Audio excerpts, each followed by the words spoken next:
Magandang araw mga ginigiliw namin mga taga-subaybay. Welcome po sa ating Simplified Sabbath School Lesson by Brother Johnson Amican. Tayo ngayon ay nasa Lesson 6, August 1 to 7, 2026. At ang ating paksa ngayon ay may pamagat na Spiritual Gift, mga kaloob ng Espiritu.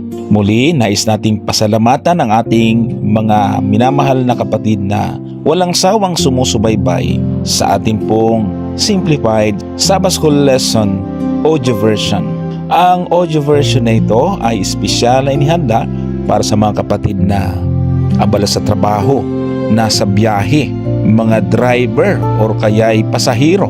Ganon din sa mga walang sapat na oras upang magbasa, ngunit may oras para makinig. Para po sa inyo ito. Maring kayo ay nasa biyahe, nagtatrabaho sa oras na ito or naglalakad o nagpapahinga. Maaari ninyong pakinggan ang pag-aaral na ito upang patuloy na mapalalim ang ating pagkaunawa sa salita ng Diyos. Bukod sa ating audio version, meron din tayong words format na ginagamit ng maraming Sabbath School teacher, maging ng ating mga church leaders at maging sa kanilang personal Bible study groups sa iba't ibang bahagi ng Pilipinas at maging sa ibang bansa. Layunin nating gawing mas simple, malinaw at madaling maunawaan ng ating mga ordinaryong mga kapatid ang bawat paksa nang hindi mawala ang mga katotohanan na napapaloob sa ating tinatalakay dahil ito ay pawang nagmumula sa banal na kasulatan.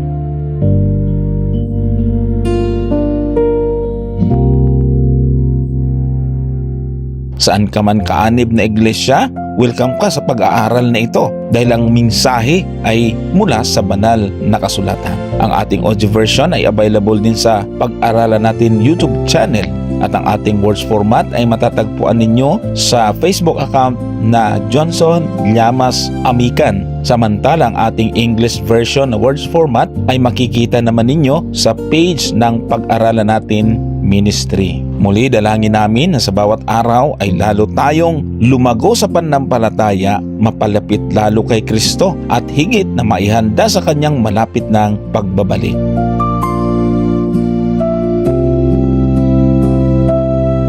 At ngayon, simulan natin ang ating pagtalakay sa napakagandang paksa sa linggong ito. Ang ating memory text ay mababasa sa unang Korinto, Kapitulo 14, ang talata ay 1. Sundin ninyo ang pag-ibig, gayon may maningas ninyong pakanasain ang mga kaloob na ayon sa Espiritu, ngunit lalo na ang kayo'y mga kapanghula.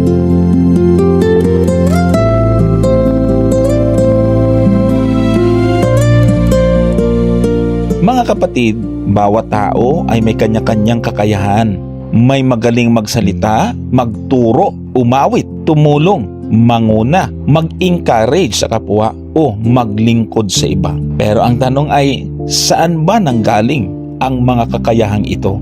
Ayon kay Pablo, ang mga ito ay spiritual gifts or mga kaloob ng Espiritu Santo. Tandaan natin ito. Hindi ibinigay ng Diyos ang mga kaloob para tayo ay sumikat. Hindi rin ito ibinigay para maipakita na mas banal tayo kaysa iba. Ibinigay ito upang mapalakas ang iglesia at maipakita ang karakter ni Kristo. Sa iglesia ng Korinto, isa din ito sa kanilang naging problema dahil may mga kaanib na nagmamayabang dahil sa kanilang spiritual gifts. Iniisip nila na ang kanilang gift ay pinakamahalaga at dahil dito nagkaroon ng inggitan, kompetisyon, pagmamalaki at pagkakabahabahagi sa iglesia. Kaya isinulat ni Pablo ang unang Korinto, Kapitulo 12 hanggang 14 para ituro na ang spiritual gifts ay hindi para sa sarili kundi para sa kapakanan ng buong katawan ni Kristo, ang iglesia.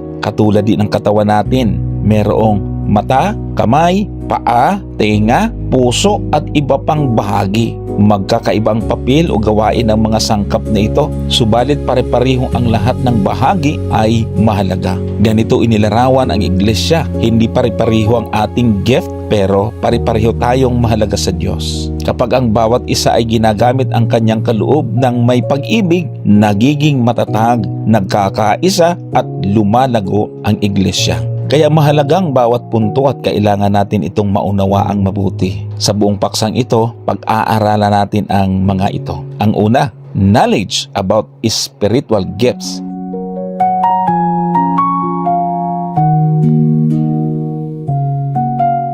Ano nga ba ang layunin ng mga kaloob ng Espiritu Santo? Isa-isahin natin ito. Una, pag-aaralan natin yung tungkol sa spiritual gift. Pangalawa, one body, many members. Pangatlo, the more excellent way. Ano nga ba ito? Ang pang-apat ay using our gifts to serve others. At ang panglima ay order in worship. At bandang huli, aalaman din natin paano natin gagamitin ang ating spiritual gifts para sa ikaluluwalhati ng Diyos. Dumako tayo ngayon sa ating pangunahing aral sa linggong ito. Ang unang aral na dapat natin tandaan ay ito. Hindi sinusukat ng Diyos ang isang tao batay sa dami o ganda ng kanyang spiritual gift. Ang mahalaga sa Diyos ay kung paano ginagamit ang mga ito. Kung may pag-ibig, ibig sabihin, pagpapala ang ating kaloob. Kung walang pag-ibig, mawawala ng halaga kahit gaano pa ito kaganda. Tandaan natin, ang spiritual gifts ay hindi para sa ating sariling karangalan. Ito ay para sa kaluwalhatian ng Diyos at sa pagpapatibay sa kanyang iglesia. Kaya kapag natapos ang araling ito, naway natutunan nating gamitin ang anumang kaloob na ibinigay sa atin ng may pagpapakumbaba upang ang lahat ng kaluwalhatian ay mapunta sa Diyos, hindi sa ating mga sarili.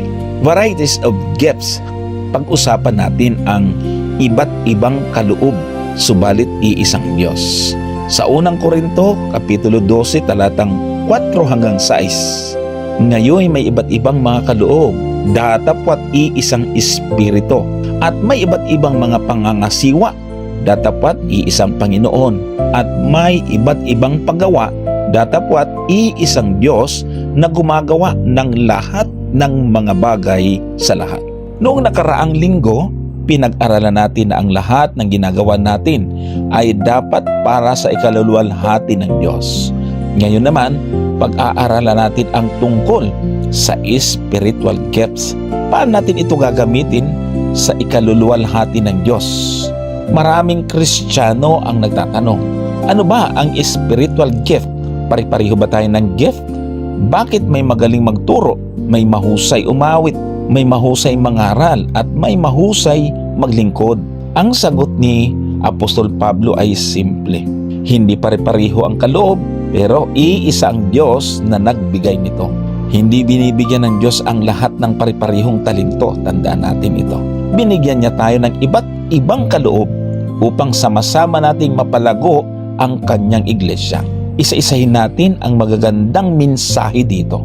Ang unang gift ng Holy Spirit ay ang pananampalataya kay Jesus. Paano natin nalaman?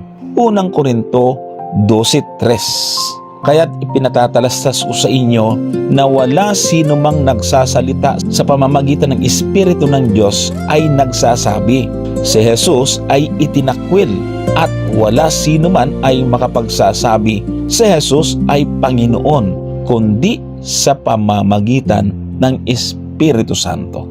Anong ibig sabihin nito? Bago tayo magkaroon ng anumang kaloob, kailangan muna nating makilala si Jesus. Ito ang tinatawag na pananampalataya kay Jesus. Kaunting historical context, mga kapatid.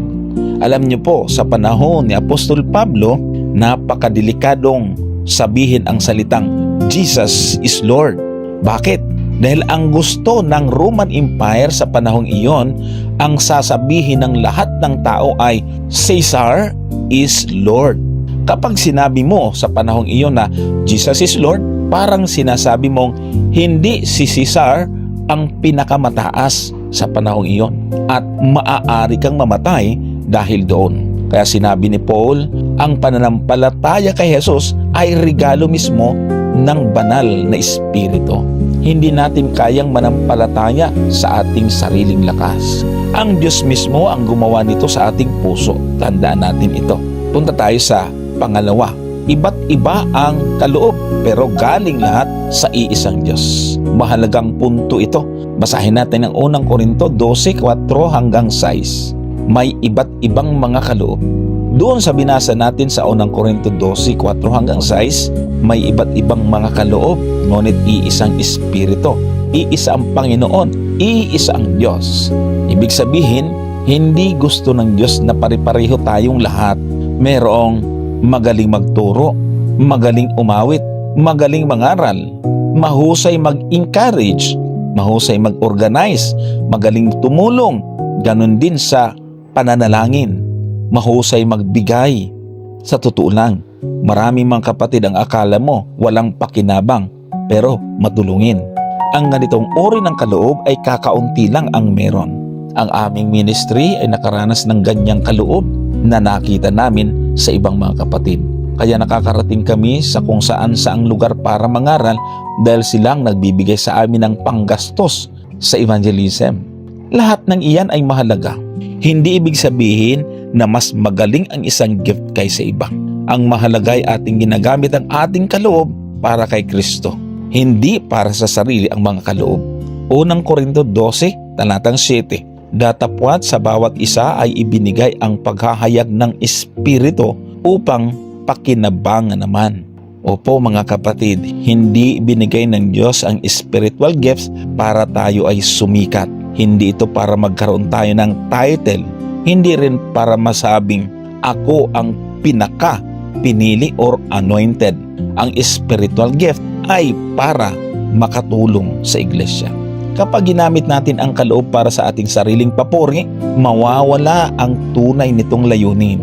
Ang bawat kaloob ay dapat magdala ng pagpapala sa iba. Tandaan natin yan. Ayon sa ating pag-aaral, ang banal na espiritu ang nagpapasya kung anong gift or kaloob ang ibibigay. Mababasa natin to sa unang Korinto 12 talatang 11. Ganito ang sinasabi. Datapat ang lahat ng mga bagay na ito ay ginagawa ng isa at ng gayon ding espiritu na binabahagi sa bawat isa ayon sa kanyang ibig. Hindi tayo ang pumipili mga kapatid ng kaloob. Ang Holy Spirit ang nagbigay nito. Minsan kasi gusto natin ang gift ng iba, pero alam ng Diyos kung ano ang pinakaangkop sa atin. Katulad ng katawan, hindi lahat ay mata, hindi lahat ay kamay, hindi lahat ay paa, pero lahat ay mahalaga. Ang susunod ay napakahalagang matutunan natin ito. Ito ay tungkol sa layunin ng mga kaloob na ito ay para sa pagkakaisa, hindi kompetisyon. Sa Efeso 4 talatang 11 hanggang 13 ay ganito ang ating mababasa. At pinagkalooban niya ang mga iba na maging mga apostol, at ang mga iba'y propeta, at ang mga iba'y ebanghelista, at ang iba'y mga pastor at mga guro sa ikasasakdal ng mga banal sa gawaing paglilingkod sa ikatitibay ng katawan ni Kristo. Talatang 13, hanggang sa abutin natin lahat ang pagkakaisa ng pananampalataya at ang pagkakilala sa anak ng Diyos, hanggang sa lubos na paglaki ng tao, hanggang sa sukat ng pangangatawan ng kapuspusan ni Kristo. Ang spiritual gift ay hindi para magkaroon ng competition. Hindi ito paramihan ng talento. Hindi ito pagalingan. Hindi rin ito paramihan ng followers. Ang layunin ay mapalakas ang iglesia, mapalago ang pananampalataya, at mapagkaisa ang mga mananampalataya.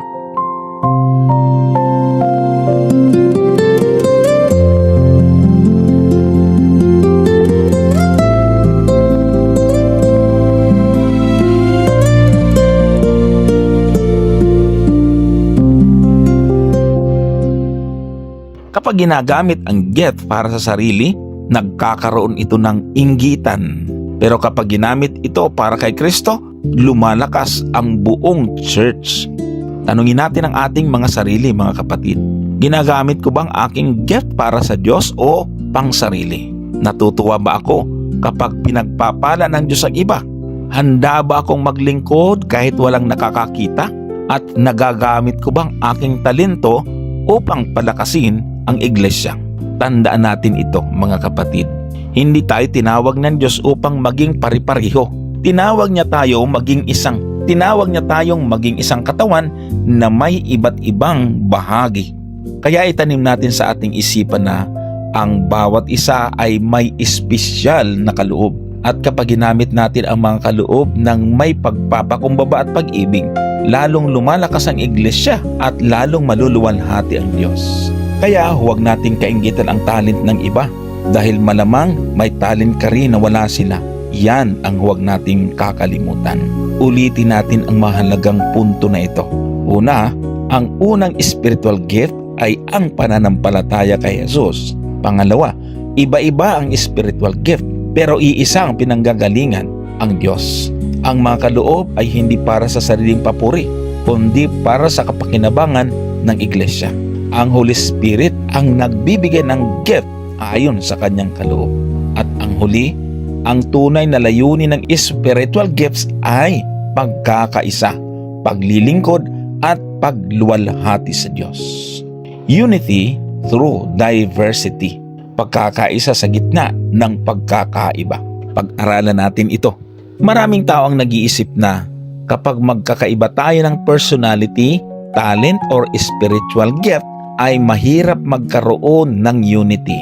Subalit ayon kay Apostol Pablo, hindi hadlang ang pagkakaiba-iba. Sa katunayan, ginamit ng Diyos ang ating iba't ibang kaloob upang maging mas matatag ang kanyang iglesia. Hindi gusto ng Diyos na pare-pareho tayo dahil hindi lalago ang iglesia kapag ganun at malamang magiging competition lamang ang kalalabasan. Kaya ang gusto ng Diyos ay iba-iba ang kaloob pero iisa ang Panginoon, iisang Espiritu at iisa ang layunin.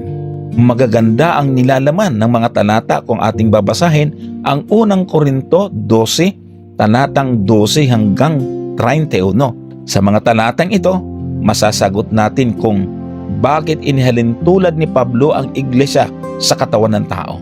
Gumamit siya ng halimbawa. Ito ay tungkol sa isang katawan pero maraming bahagi.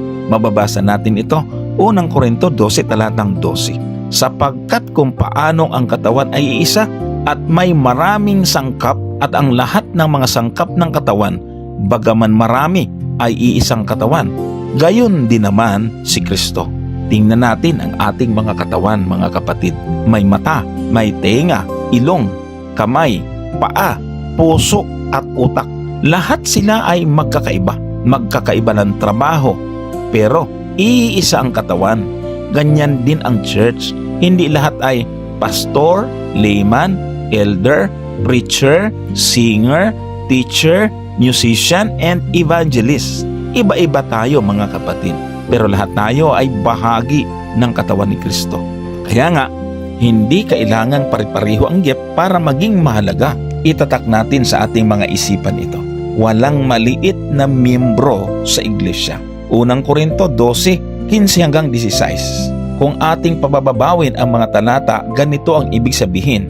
Kung sasabihin ng paa, hindi ako kamay, kaya hindi ako bahagi ng katawan. O sasabihin ng tenga, hindi ako mata, kaya wala akong silbi. Hindi ibig sabihin na hindi na sila bahagi ng katawan. Yun ang ibig sabihin ng talata. Ganito minsan ang nararamdaman ng ibang kaanib. Iniisip nila na ordinaryong miyembro lang ako. Hindi ako marunong mangaral. Hindi ako singer. Hindi ako leader. Kaya wala akong silbi. Ayon sa Biblia, ito ay mali. Dahil sa mata ng Diyos, walang useless Christian. Lahat ay may purpose. Narito ang isang mahalagang aral. Hindi dapat magmataas ang may magandang kaloob. Basahin natin ang talatang ito sa unang Korinto 12:21. At hindi makapagsabi ang mata sa kamay, hindi kita kailangan. At hindi rin ang ulo sa paa, hindi ko kayo kailangan. Bakit ba nabanggit ni Pablo ang ganitong mga halimbawa? Ibig sabihin, isa itong nakita niyang problema dahil may ibang talent kahit na totoong sila ay magaling mangaral, magaling umawit, magaling mag-lead, magaling mag-organize, magaling magturo. Dahil dito, inisip nila, hindi ko kailangan ang iba. Kaya ang sabi ni Pablo, Walang bahagi ng katawan na pwedeng magsabi sa ibang bahagi na hindi kita kailangan. Ang totoo, aminin natin at tanggapin natin na kailangan natin ang isa't isa. Dito marami ang nagkakamali. Dahil sa totoo lang, ang mukhang mahina madalas pinakamahalaga. Basahin natin ang talata. 1 Korinto 12:22. Hindi kundi lalo pang kailangan yaong mga sangkap ng katawan na wari lalong mahihina. Ang ibig sabihin, ang mga sangkap ng katawan na inaakala nating mahihina ay siyang lalong kinakailangan. Sa katawan ng tao, hindi natin nakikita ang puso, ang baga, ang kidney, ang atay at marami pang iba. Pero kapag nasira ang isa rito, mamamatay ang buong katawan. Ganoon din sa iglesia. May mga taong tahimik lang. Hindi sila sikat, hindi sila kilala, hindi sila nakikita sa harapan ng simbahan. Pero ang totoo, palihim na laging nananalangin, tumutulong, mapagbigay, magaling magpayo, sumasama sa mga pagdadalaw, nag-aalaga ng ibang mahina pa sa panampalataya, magaling mag-entertain ng mga bisita. Kaya sa mata ng Diyos, napakahalaga nila. Isa pang mahalagang aral na dapat natin tandaan na ito. Kapag nasasaktan ang isa, damay ang lahat. 1 Korinto 12:26. At kung naghihirap ang isang sangkap, ang lahat ng sangkap ay nangahihirapan na kasama niya. Ito ang tunay na church. Kapag may sakit, nawawalan ng trabaho, namamatayan, dumadaan sa pagsubok, hindi tayo nagsasabing problema nila yon. Hindi dapat ganoon dahil bilang katawan ni Kristo, damay tayong lahat. Kapag may umiiyak, umiiyak din tayo. Kapag may nagtatagumpay, nagsasaya din tayo. Iyan ang tunay na Christian family. Tandaan natin ito. Lahat ng spiritual gifts ay galing sa Diyos. 1 Korinto 12:28. Iniligay ng Diyos sa iglesia ang iba't ibang gawain. Apostol, propeta, guro, mga himala, mga pagpapagaling, mga pagtulong, mga pangangasiwa at iba't ibang wika.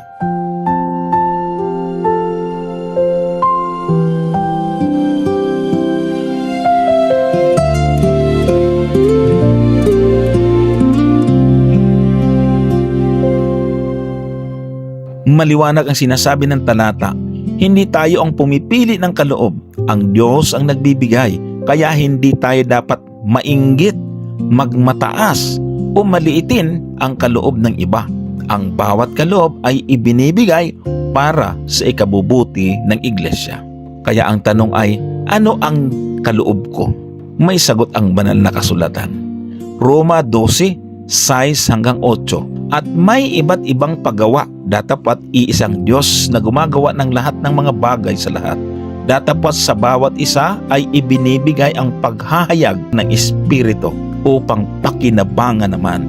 Sapagkat sa isa't isa, sa pamamagitan ng Espiritu ay ibinibigay ang salita ng karunungan at sa iba'y ang salita ng kaalaman ayon din sa Espiritu. Makikita natin ang iba't ibang kaloob. Nandyan yung preaching, serving, teaching, encouraging, giving, leading, and showing mercy. At sa Ephesians chapter 4:11, apostles, prophets, evangelists, pastors, and teachers. Ayon dito, hindi pare-pareho ang gift na ito, subalit iisa ang layunin. Ito ay para ma-build up ang katawan ni Kristo. At para ma-apply natin ito ng tama, tanungin natin ang ating sarili. Ginagamit ko ba ang gift na ibinigay ng Diyos? Natutuwa ba ako kapag ginagamit ng iba ang kanilang kaloob? O naiinggit ako? May mga miyembro ba akong minamaliit? Nakakatulong ba ako sa unity ng church? Mahalagang sagutin natin ito sa ating personal.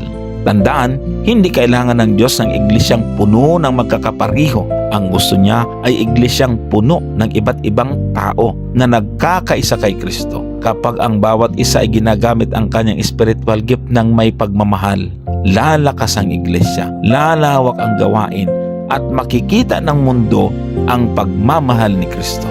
Tandaan, ang iglesia ay parang isang katawan na may maraming bahagi. Lahat ng miyembro ay mahalaga sa mata ng Diyos. Walang maliit o malaking spiritual gift. Kailangan natin ng isa't isa, mga kapatid. Ang lahat ng gift ay ibinigay upang patibayan ang katawan ni Kristo. Ang tunay na pagkakaisa ay nangyayari kapag ginagamit natin ang ating iba't ibang kaloob para sa ikaluluwalhati ng Diyos. More excellent way, ang higit na dakilang daan. Ano kaya ito? Pag-aralan natin itong higit na kaloob na ito. Mga kapatid, maraming tao ang gustong magkaroon ng spiritual gifts. May gustong maging mangangaral, magturo, magpagaling, umawit o magkaroon ng iba't ibang kaloob. Subalit ayon kay Apostol Pablo, may isang bagay na higit na mahalaga kaysa lahat ng mga spiritual na kaloob. At ito ay ang pag-ibig. Paano natin nasabi? Tandaan natin, hindi sinasabi ni Pablo na hindi mahalaga ang spiritual gifts. Ang sinasabi niya, walang kabuluhan ang anumang gift kung wala itong pag-ibig. Kung babasahin natin ang mga talatang ito, 1 Korinto 13, 1 hanggang 7 at 1 Pedro 4, 8 hanggang 11. Sinasabi sa mga talatang ito na kahit maganda ang kaloob, kung walang pag-ibig, walang halaga. Basahin natin ang 1 Korinto 13:1. Kahit magsalita ako ng mga wika ng mga tao at ng mga anghel, datapwat wala akong pag-ibig, ay naging tanso akong tumutunog o pumpyang na umaalingaw-ngaw. Totoo po, maaaring mahusay kang magsalita, maaaring napakagaling mong mangaral, maaaring humanga ang maraming tao sa iyong kakayanan. Subalit kung wala kang pag-ibig, para ka lamang isang maingay na batingaw o kampana na tumutunog. Maingay pero hindi blessing. Ibig sabihin, hindi ang lakas ng boses ang mahalaga. Hindi rin ang galing magsalita. Ang mahalaga ay ang pusong puno ng pag-ibig.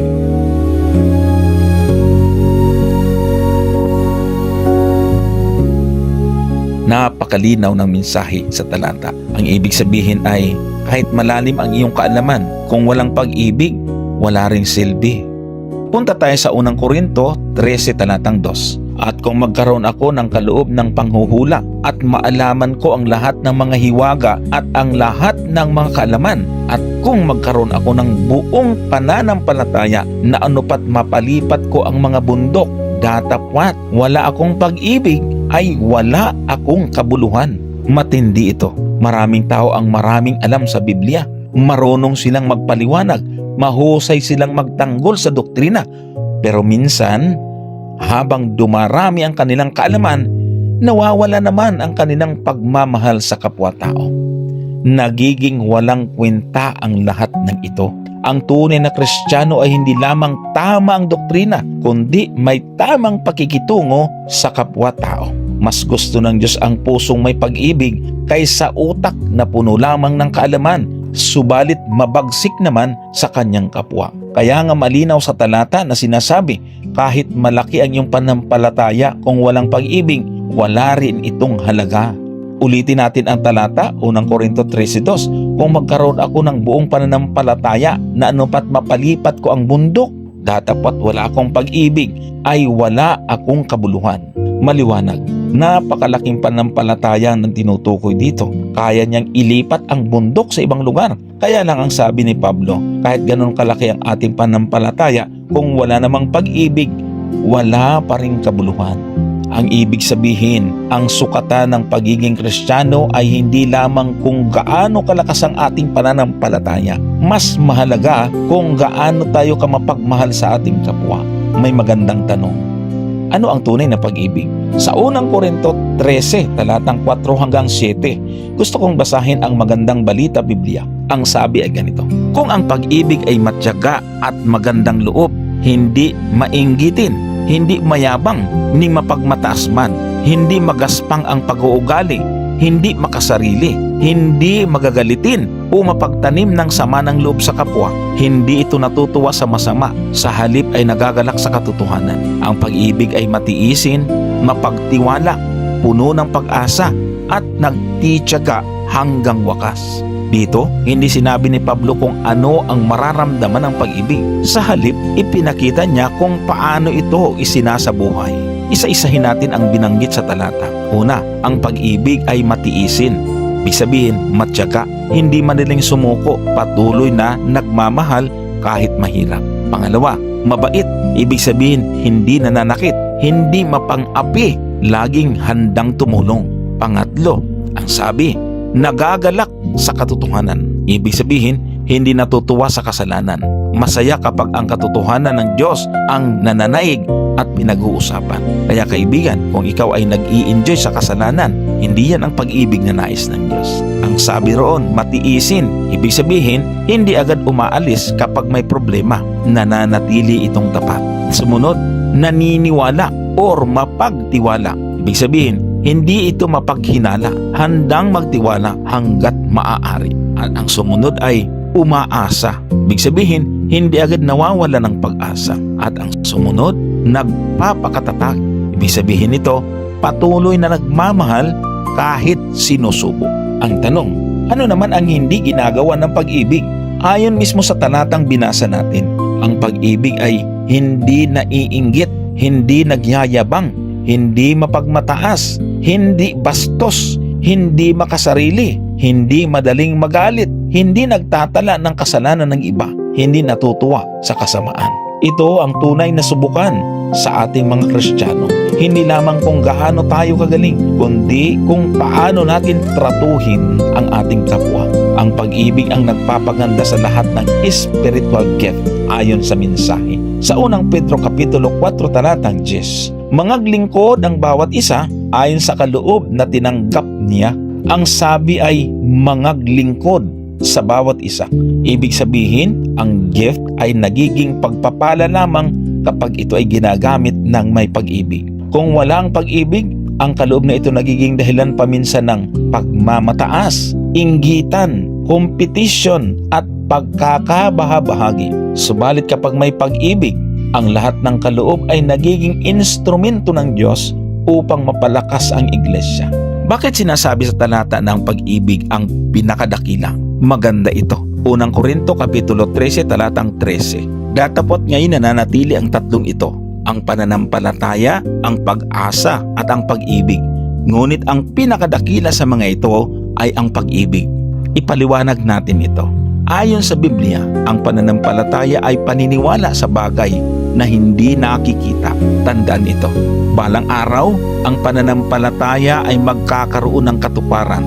Bakit? Dahil makikita na natin si Jesus kapag siya ay nahayag. Kaya magkakaroon ng katuparan ang pananampalataya. Ang pag-asa naman ay matutupad din. Hindi na rin natin kailangang umasa dahil dumating na ang Panginoon. Pero ang pag-ibig, mananatili ito magpakailanman dahil ang Diyos ay pag-ibig. At sa langit, ang pag-ibig na rin ang magiging puso ng ating relasyon sa Diyos at sa isa't isa. Narito ang mahalagang tanong na maghahatid sa atin para makita ang maliwanag na mga aral. Tanungin natin ang ating mga sarili. Ginagamit ko bang aking spiritual gifts ng may pag-ibig? Marunong ba akong magpatawad? Madali ba akong mainggit? Mas mahalaga ba sa akin ang pagiging tama kaysa pagmamahal sa aking kapwa-tao? Nakikita ba ng iba ang pag-ibig ni Kristo sa aking buhay? Yan ay mahalagang mga tanong. Tandaan, hindi hinahanap ng Diyos ang pinakamagaling. Hindi rin ang may pinakamaraming spiritual gifts. Ang hinahanap niya ay mga taong gumagamit ng kanilang mga kaloob na may pag-ibig. Kapag ang pag-ibig ang nasa puso ng isang Kristiyano, ang kanyang pagtuturo, pag-awit, paglilingkod at pangangaral ay nagiging pagpapala sa buong iglesia. Ulitin natin ang mensahe. Ang mga spiritual na kaloob ay walang halaga kung walang pag-ibig. Ang pag-ibig ay hindi lamang damdamin, kundi isang uri ng pamumuhay. Ang tunay na pag-ibig ay matiisin, mabait, mapagpakumbaba at marunong magpatawad. Ang pag-ibig ang tamang paraan sa paggamit ng lahat. Ang pag-ibig ang susi upang magamit. Ang pag-ibig ang tamang paraan sa paggamit ng lahat ng espiritual na kaloob. Sa lahat ng kaloob na ibinigay ng Diyos, ang pinakadakila ay ang pag-ibig. The gift of tongues, ang kaloob ng pagsasalita ng iba't ibang wika. Mahalaga rin pag-aralan natin ito.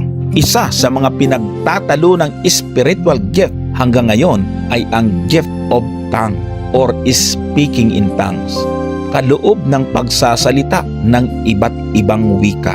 Marami ang naniniwala na ito ay mga salitang hindi maunawaan ng tao. May iba namang nagsasabing ito ang tanda na tunay kang nabautismuhan ng banal na espiritu. Pero ano ba talaga ang itinuturo ng Biblia? Ano ba ang ibig sabihin ni Pablo tungkol dito? Sakop ito ng unang Korinto kapitulo 12 hanggang 14 at paano ito dapat gamitin sa loob ng iglesia. Narito ang mga talatang binanggit ang kaloob na ito. Unang Korinto, kapitulo 14, talatang 5, talatang 13, talatang 26 at 27. At binanggit din ito sa unang Korinto 12, 10 at 30. Ano ang layunin nito? Ang gift of tongues ay totoong kaloob ng Diyos. Tandaan natin. Kailang dapat maunawaan natin ito.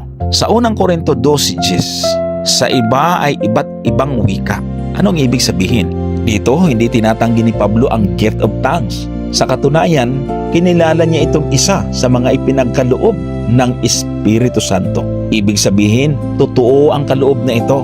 Ngunit gaya ng ibang spiritual gift, may tamang paraan ng paggamit dito. Hindi lahat ng ginagawa sa pagsasalita ng dila ay automatic mula sa Diyos. Lahat ng spiritual gifts ay dapat suriin ayon sa salita ng Diyos. Sa Biblia, kung pag-aralan natin, itong mga salitang ito ay dapat naiintindihang wika. Katulad ng mababasa natin sa Gawa 2:4 hanggang 11 sa panahon ng Pentecost, ang mga alagad ay nagsalita ng iba't ibang wika. Ano ang nangyari sa panahong iyon? Ang mga tao mula sa iba't ibang bansa ay nagsabi, naririnig namin silang nagsasalita ng aming sariling wika. Ibig sabihin, hindi sila nagsalita ng walang kahulugang tunog. Hindi rin ito misteryosong salita. Ito ay mga totoong lingwaheng ginagamit ng iba't ibang tao. Ito ang dahilan kung bakit maraming taong nakakaunawa ng Ebanghelyo sa panahong iyon. Ang layunin ng kaloob na ito ay upang maipangaral ang mabuting balita sa iba't ibang tao. Hindi lahat binibigyan ng gift of tongue. Sabi ng unang Korinto 12:30, lahat bagay nagsasalita ng iba't ibang wika? Ang malinaw na sagot ay hindi. Ang Holy Spirit ang nagbibigay ng iba't ibang gift. Hindi pare-pareho ang kaloob ng bawat mananampalataya. May iba na nagtuturo, nangangaral, umaawit, nagpapayo, tumutulong, at meron ding binibigyan ng gift of tongues. Hindi ito sukatan ng pagiging tunay na Kristiyano. Hindi ito sukatan kung ikaw ay may Holy Spirit. Kung lahat ay kailangan magsalita ng wika, hindi na sana sinabi ni Pablo na kailangan may interpreter. Unang Korinto 14:13. Ang nagsasalita ng iba't ibang wika ay malalangin na siya'y makapagpaliwanag. At sa unang Korinto 14:27, kung may magsalita ng ibang wika, dapat may magpapaliwanag. Pansinin natin ito. Yung marunong magsalita, hindi niya kaya magsalita ng ibang wika. Kaya ang sabi, manalangin na siya mismo ang magpaliwanag sa sinasabi niya upang maintindihan. At kung hindi niya magawa, dapat may ibang magpapaliwanag ayon sa talatang 27. Samantala sa panahon natin ngayon, iba ang pagkaunawa dito. May gumagamit nito pero hinahayaan nila na walang magpaliwanag kaya hindi ito nagiging pagpapala sa nakikinig. Napakahalaga ito. Kung walang makakaunawa, ang sabi, walang napapala ang iglesia. Tandaan natin, ang layunin ng worship ay upang matuto, lumago at magpalakas sa pananampalataya ng iba. Kaya kung walang nakakaintindi, walang edification. Kaya sinabi ni Pablo, dapat may interpreter. Isa ito sa dahilan kaya nagkaroon ng magulong worship sa iglesia sa Korinto. Ano bang sabi ni Pablo? Ang worship ay hindi dapat magulo. Unang Korinto 14:26. Sabi sa Magandang Balita Biblia, ganito ang ibig kong sabihin, mga kapatid. Kung sa inyong pagtitipon ay may umaawit, may nagtuturo, may naghahayag ng kalooban ng Diyos, may nagsasalita ng iba't ibang wika, at mayroon namang nagpapaliwanag noon, gawin ninyo ang lahat ng iyan sa ikapagpapatibay ng iglesia.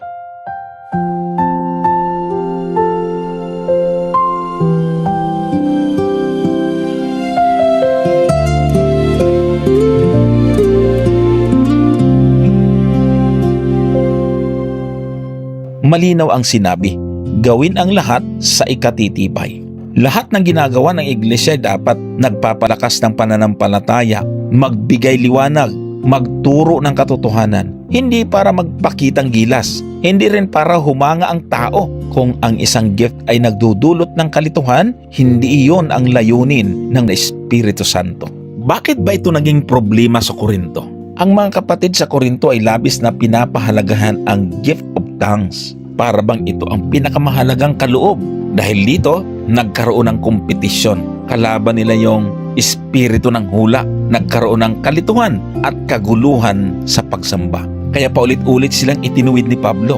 Hindi niya ipinagbawal ang pagsasalita ng wika. Ang gusto lamang niya ay gamitin ito ng maayos at may kaayusan.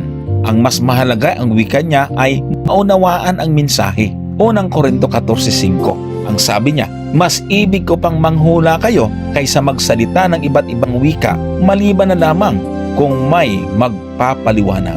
Dito, mas pinapahalagahan ni Pablo ang prophecy o malino na pangangaral ng salita ng Diyos. Bakit? Dahil naiintindihan ito ng buong iglesia. At kapag naiintindihan ang mensahe, lumalago ang pananampalataya. Hindi ang dami ng kasasalita ang mahalaga katulad ng ginagawa ng iba, kundi ang malinaw na pagkaunawa sa salita ng Diyos. Paano natin i-apply ito ngayon? Maraming tao ang nagsasalita ng iba't ibang lingwahe.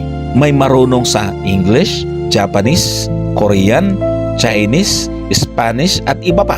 Kung ginagamit natin ang kakayanan ito upang maipangaral ang ebanghelyo, iyan ang malaking pagpapala. Halimbawa, ang paggawa ng Sabbath School lesson, may English, may Tagalog, merong Japanese Bible study o pag-share ng gospel sa ibang lahi. Ito ay magandang halimbawa ng tamang paggamit ng kaloob ng salita ng wika. Dahil ang layunin ng Diyos ay maabot ang lahat ng tao. Kaya hindi binigay ng Diyos ang spiritual gift upang ipagmalaki, hindi rin upang magkaroon ng competition sa loob ng iglesia. Ibinigay niya ang mga ito upang maituro ang katotohanan, mapalakas ang iglesia at maihatid ang ebanghelyo sa buong mundo. Ang pinakamahalagang tanong ay hindi yung may kaloob ba ako, kundi ginagamit ko ba ang kaloob na ito na ibinigay ng Diyos para sa kanyang kaluwalhatian at pagliligtas sa mga tao. Ulitin natin ang mahalagang mensahe para hindi natin makalimutan.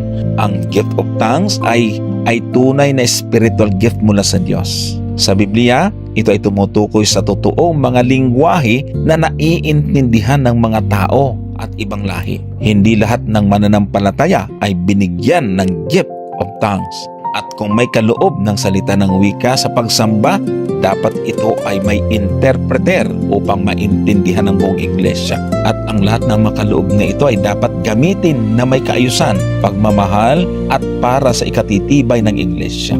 Ang tunay na layunin ng gift of tongue ay hindi upang magpasikat, upang maipangaral ang ebanghelyo sa mga taong hindi pa nakakakilala kay Kristo.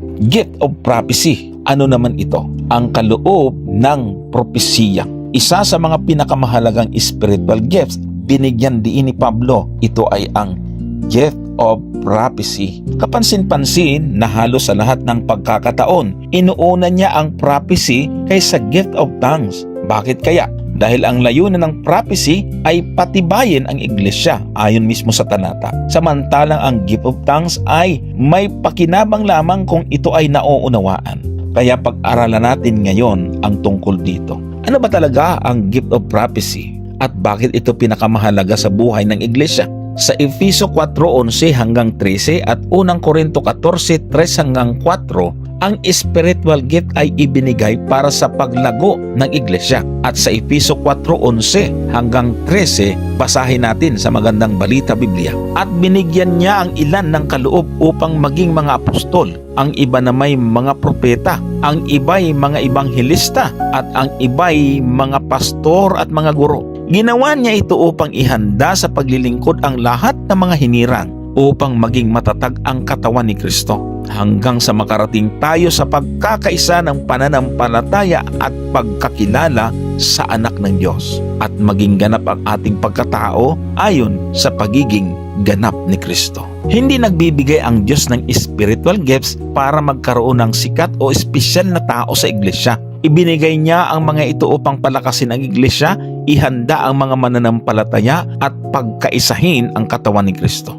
Ibig sabihin, ang bawat spiritual gift ay may layunin. Lahat ay para sa paglago ng iglesia. Kaya ang tanong, ano naman ang layunin ng gift of prophecy? Basahin natin 1 Korinto 14:3. Ang panghuhula ay nagsasalita sa mga tao para sa ikatitibay, pagpapayo at kaaliwan. Maraming tao ang nag-iisip na ang propesiya ay puro panghuhula ng mangyayari sa hinaharap. Subalit ayon kay Pablo, mas malawak ang kahulugan nito. Ang tunay na propeta ay nagpapatibay ng pananampalataya, nagbibigay ng tamang payo, nagpapalakas ng loob, umaakay pabalik sa Diyos. Ibig sabihin, ang propesiya ay hindi lamang tungkol sa future. Ito rin ay mensahe ng Diyos para sa kasalukuyan. Kaya hindi lahat ng propesiya ay tungkol sa panghinaharap. Sa Biblia, ang salitang prophecy ay may dalawang gamit. Una, pagpapahayag ng mangyayari sa hinaharap. Halimbawa, Gawa 2:29 hanggang 31. Nang hula si David tungkol sa muling pagkabuhay ni Kristo. Ikalawa, pagsasalita para sa Diyos. Gawa 15:32. Ang sabi, si Judas at Silas ay mga propeta rin at kanilang pinalakas at pinatibay ang mga kapatid sa pamamagitan ng maraming pananalita. Wala naman silang hinulang future event. Sa halip, nangaral sila, nagbigay ng lakas ng loob, nagturo sa salita ng Diyos. Ito rin ay tinatawag na prophecy. May tanong, hanggang kailan ang gift of prophecy? Sa Efeso 4:13 ulitin natin, hanggang sa abutin nating lahat ang pagkakaisa ng pananampalataya at ang pagkakilala sa anak ng Diyos, hanggang sa lubos na paglaki ng tao, hanggang sa sukat ng pangangatawan ng kapuspusan ni Kristo. Ibig sabihin, ang spiritual gift ay mananatili hanggang sa marating nating lahat ang pagkakaisa ng pananampalataya. Hindi sinabi ni Apostol Pablo na matatapos ang spiritual gifts pagkamatay ng mga apostol. Manapa ang sabi niya, mananatili ang mga ito hanggang maging ganap ang iglesia. At alam nating hindi pa iyon nangyayari. Kaya naniniwala tayong patuloy pa rin nagbibigay ang Diyos ng spiritual gifts sa kanyang iglesia. Paano malalaman ang tunay na propeta? Suriin natin ang bagay na ito. Hindi lahat ng nagsasabing sila ay propeta ay tunay. Kaya nagbigay ang Biblia ng pamantayan. Ang una, dapat natutupad ang kanyang propesiya. Deuteronomio 18 talatang 22. Kung ang sinabi ng propeta ay hindi natupad, hindi iyon mula sa Diyos. Pangalawa, dapat kaayon sa Biblia ang kanyang mensahe. Isaiah 8 talatang 20, sa kautusan at sa patutuo, dapat ito nakikita sa kanya.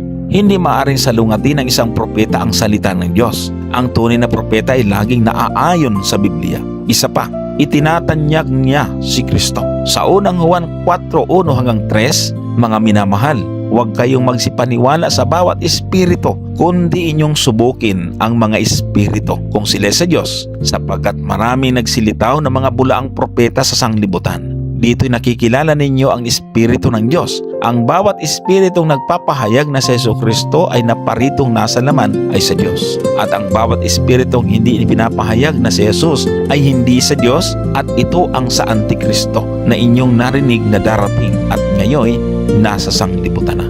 Ibig sabihin, ang tunay na propeta ay laging nagtataas kay Jesus. Hindi niya itinataas ang kanyang sarili. Makikita dapat sa kanyang buhay ang bunga. Mateo 7:15 at 20 kung ating mabasahin, ang sabi roon ay, sa kanilang mga bunga ay makikilala ninyo sila. Kaya hindi sapat ang magandang salita. Ang buhay mismo ng propeta ay dapat nagpapakita ng kabanalan, kababaang loob at katapatan sa Diyos. Narito ang gift of prophecy sa huling iglesia. Mahalaga ito. Revelation chapter 12 verse 17. The remnant church. Ang sabi doon, ang remnant church ay tumutupad sa mga utos ng Diyos at may patutuo ni Jesus. At kung mabasahin natin ang Revelation 19:10, ang sabi, ang patutuo ni Jesus ay siyang espiritu ng propesiya.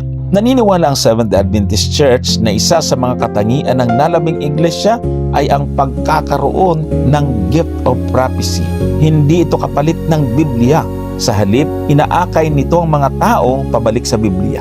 Bakit naniniwala ang mga Adventist kay Ellen White? Hindi tayo naniniwala kay Ellen White dahil lamang siya ay Adventist. Naniniwala tayo dahil ang kanyang buhay at ministeryo ay pumasa sa mga pamantayan ng Biblia.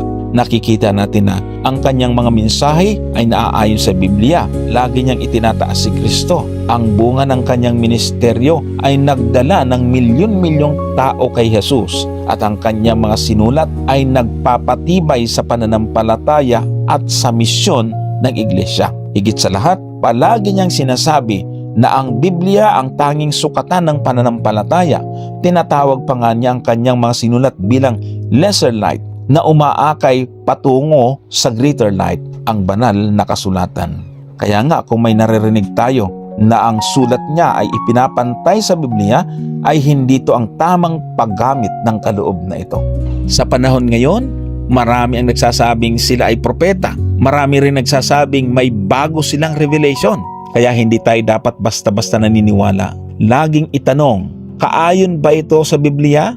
Itinataas ba nito sa Jesus? At ang bunga ba nito ay naglalapit sa tao patungo sa Diyos? Kung ang sagot ay hindi, hindi ito dapat tanggapin. Ang gift of prophecy ay hindi ibinigay upang dagdagan ang Biblia. Tandaan ito. Hindi rin ito ibinigay upang lumikha ng bagong doktrina. Ito ay ibinigay upang patatagin ang iglesia, ihanda ang bayan ng Diyos at akayin ang mga tao pabalik kay Kristo at sa kanyang salita. Ang tunay na propesiya ay laging nagtuturo kay Jesus at nagpapabalik sa atin patungo sa Biblia. Ulitin natin ang mensahe. Ang spiritual gifts ay ibinigay upang patibayin at pagkaisahin ang iglesia.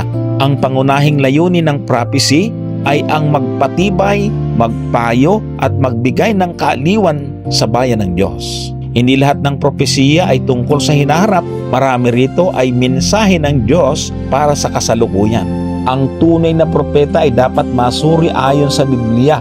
Ang kanyang mensahe, buhay, bunga ay dapat naaayon sa salita ng Diyos.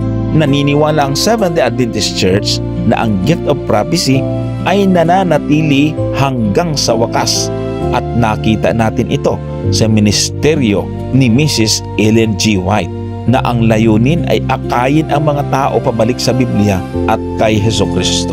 Sa ating pagtatapos, sa buong linggong ito nakita natin ng spiritual gifts ay hindi ibinigay upang magkaroon ng competition sa loob ng iglesia. Hindi rin ito ibinigay upang ipakita kung sino ang mas banal o mas mahalaga. Sa halip, ibinigay ang mga ito upang palakasin ang iglesia, pagkaisahin ang mga mananampalataya at ihanda ang bayan ng Diyos para sa kanyang pagbabalik. Ngunit sinabi rin ni Pablo na kahit gaano karami ang ating spiritual gifts, kung wala naman tayong pag-ibig, wala ring halagang lahat ng iyon.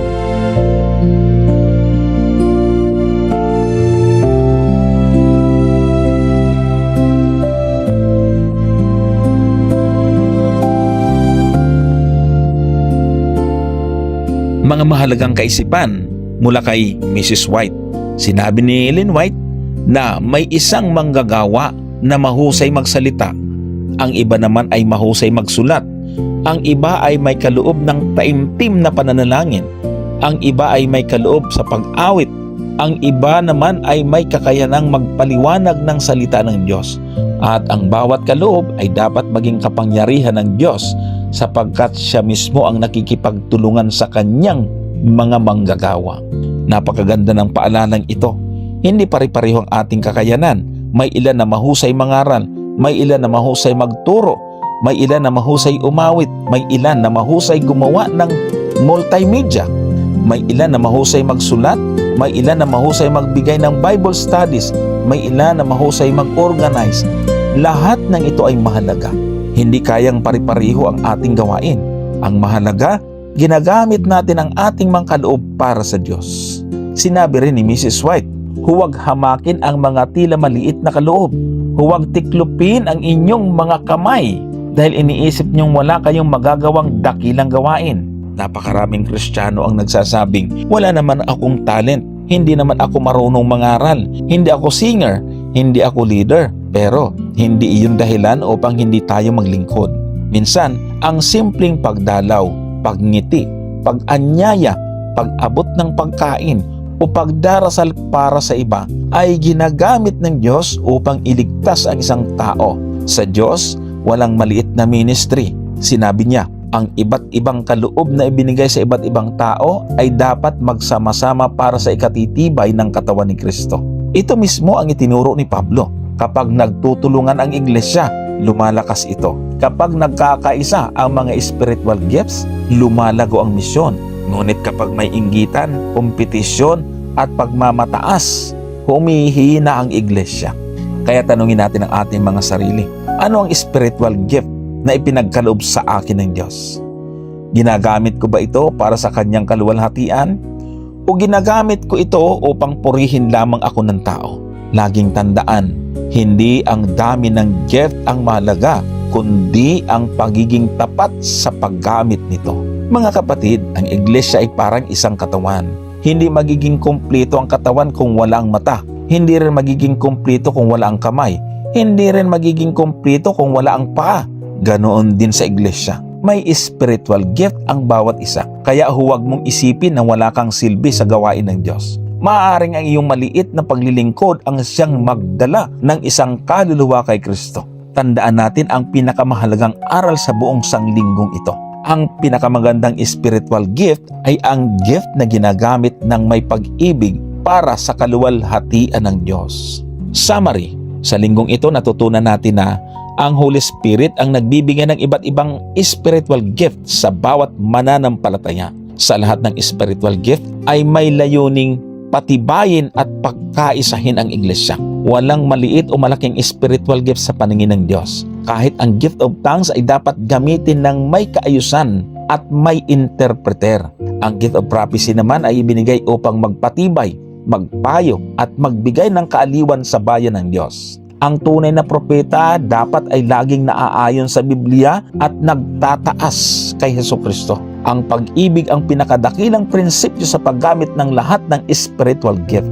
Bago tayo tuluyang maghiwa-hiwalay, gusto kong ibahagi sa inyo bilang pagtatapos ang Inside Story, The Davis Indians Part 2. Bago pumanaw si Obed Elbert Davis, ipinakita niya ang kanyang huling tala. Lubos na pinagpala ng Diyos ang paglalakbay na ito. Nakapagtatag kami ng mga misyon sa Parima River, Mount Tulaming at Mount Roraima.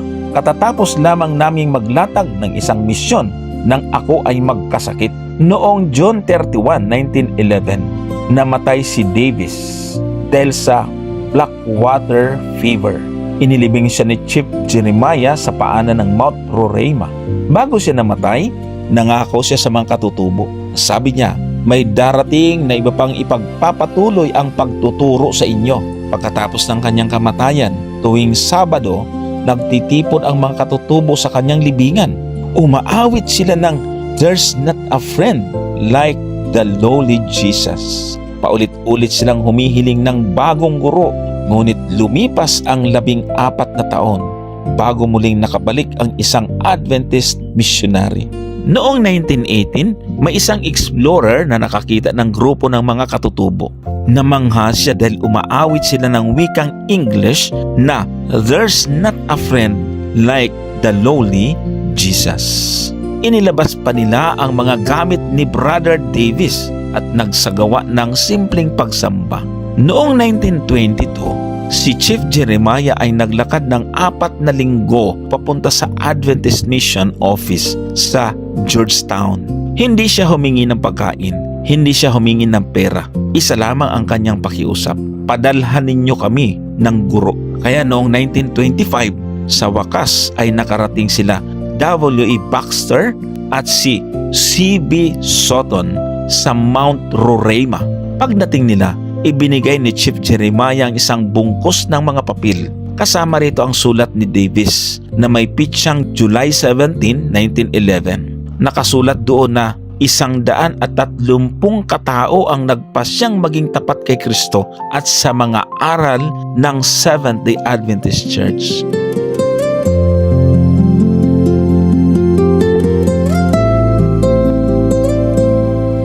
Sa wakas, naipagpatuloy ang gawaing sinimulan ni Davis.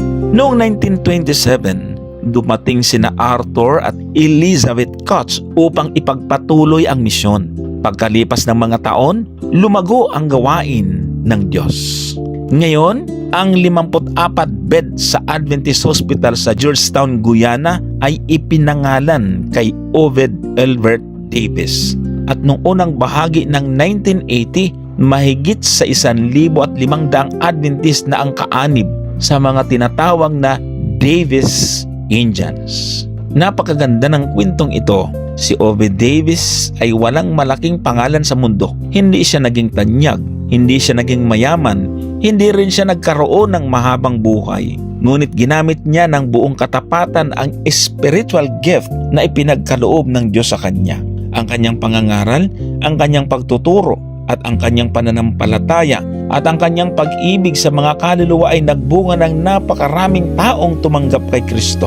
Kahit namatay siya, hindi namatay ang kanyang impluwensya. Patuloy na namunga ang mga binhi na kanyang itinanim.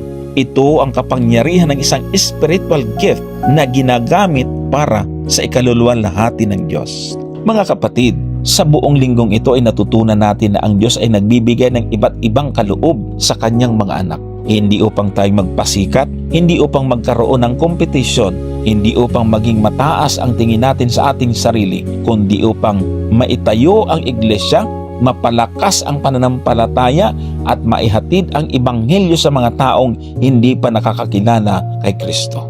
Maaring hindi tayo maging katulad ni Obed Davis na naglakbay sa malayong kabundukan, ngunit lahat tayo ay may sariling mission field.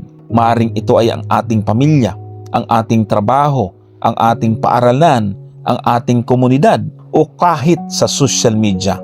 Ang tanong ay hindi ano ang gift ko, kundi ginagamit ko ba ang gift na ibinigay ng Diyos upang may mga taong mailapit kay Kristo. Naway maging panalangin ng lahat ito.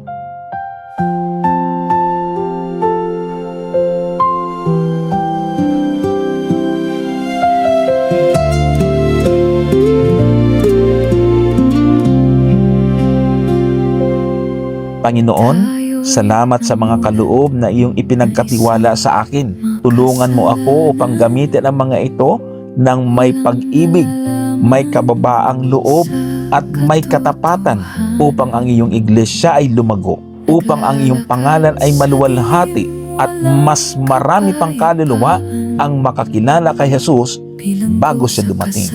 Kapatid, kung ikaw ay pinagpala ng ating aralin, maaari mo itong ibahagi o share sa iyong mga kaibigan at kapatiran. Hanggang sa susunod na linggo, patuloy nawa tayong pagpalain ng Panginoon. Maraming salamat po sa inyong walang sawang pagsubaybay. Puso mo'y buksan, huwag kang maglinlangan, sapagkat sa lupang ito'y wala katiyakan. Pangako niya'y ating panghawakan, huwag pumayag na ika'y maiwan. Mundong ito'y walang kapayapaan, kasayahan pawang panandalian lamang. Kung ikaw man ay nabibigatan sa kasalanang mag-isang pinapasan, ang Panginoon siyang ating katuwang. Lumapit ka sa Kanya, hindi Kanya iiwan. Huwag ka nang mag-alinlangan, ang tawag niya'y pakinggan. Dating buhay mo'y iwanan, tanggapin siya na lubusan. Ang buhay sa lupa'y di tiyak,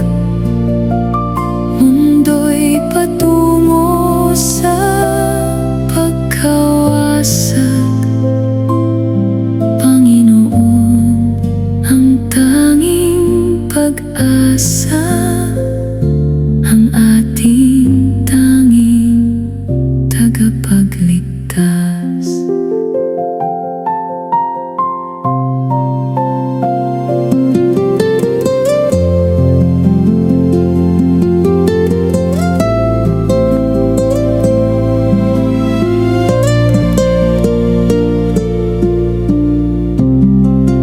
Tinatawag ka ng Panginoon, tawag na puno ng pagmamahal. Nangangako siya sa iyo ngayon, huwag mong sayangin ang panahon. Buhay sa mundo'y walang halaga kung hindi mo siya kasama. Bawat hakbang walang katiyakan, buhay ay walang kapayapaan.